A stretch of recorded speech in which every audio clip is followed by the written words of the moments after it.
Mes uniques, vous êtes sans ignorer que André Onana a été éjecté de la tanière des Lions juste avant le deuxième match du Cameroun contre la Serbie. Alors qu'on avait besoin d'un gardien de sa catégorie.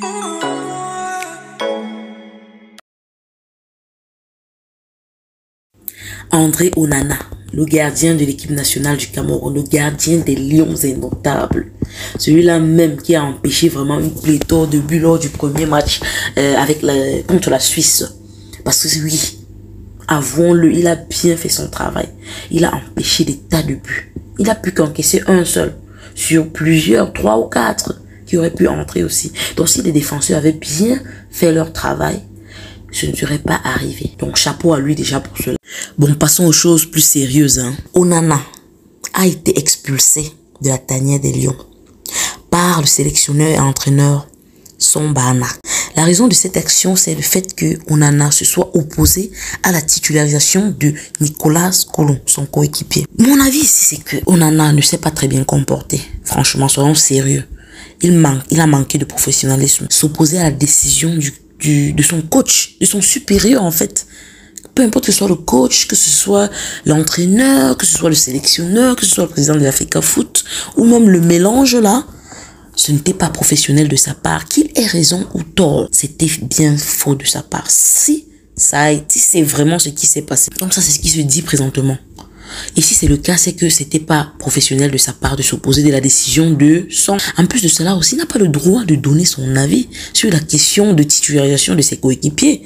Parce que lui n'est qu'un coéquipier aussi, je veux dire, il ne donne pas son avis, c'est le sélectionneur qui doit savoir qui est mieux placé pour jouer dans quelle compétition, à quel poste, à quel moment de la compétition. Donc il ne doit pas faire le travail de l'autre, non. Franchement, sur ce plan-là, c'est non. D'autre part maintenant, admettons qu'il ait dit cela et qu'il a vraiment tort. Bien sûr, je consens qu'il doit être discipliné. On doit prendre des mesures disciplinaires. Franchement, cela s'impose. Parce qu'avec les Camerounais, vraiment, s'il n'y a pas de dictature, parfois, les choses ne marcheront pas. Soyons clairs. On a toujours besoin de quelqu'un qui va venir nous imposer des trucs. Sinon, les choses ne pourront pas marcher. Donc, sur ce plan, franchement, ils ont bien fait. Sauf que le contexte n'était pas le bon. Voilà là où j'ai un problème. Ce n'était pas le bon contexte. Ce n'était ni le bon moment.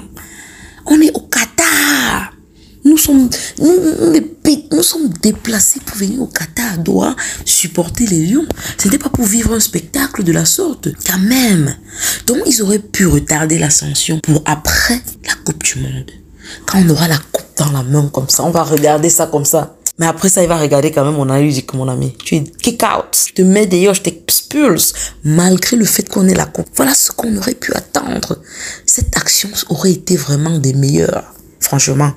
Donc selon moi, oui, c'est bien de sanctionner parce que c'est le seul moyen de faire comprendre à ses coéquipiers qui auraient cette idée dans le futur de réfléchir par 2 fois avant de s'hasarder à manquer de respect à un supérieur. Ce n'était juste pas le bon moment. Qu'il ait eu raison de dire qu'on ne doit pas titulariser tel autre. C'est vrai que Koulou aussi quand même, Nicolas Koulou, et c'est un ancien joueur. Il a fait son temps et peut-être qu'il n'est plus bon pour cette compétition parce que quand même on a affaire à la Coupe du Monde. Vous avez vu comment la Suisse a fait.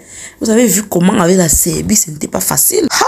Un coup comme ça, bam, les gars lancent deux buts. Même si nous aussi, après, on a pu se rattraper, mais quand même, pourquoi on ne l'a pas fait au départ? Je pense quand même que si on en a été là, il aurait pu empêcher 1 ou 2 buts. On ne sait pas. On ne peut pas savoir, franchement. Et parce qu'il a fait son travail aussi. Bien sûr, c'est un nouveau joueur. Il n'a jamais joué peut-être dans une compétition aussi grande. Coupe du Monde, attends, c'est pas n'importe quoi. Donc, du coup, il a fait son devoir aussi. Il a encaissé peut-être 3 buts, mais nous aussi, on a marqué 3 buts, c'est pas mauvais. Mais faites tout pour que Onana revienne. Après la coupe, quand on retourne au Bercail, faites de lui ce que vous voulez. Faites-le sortir des Lions de la tanière. Whatever. Do what you want. But now is the time.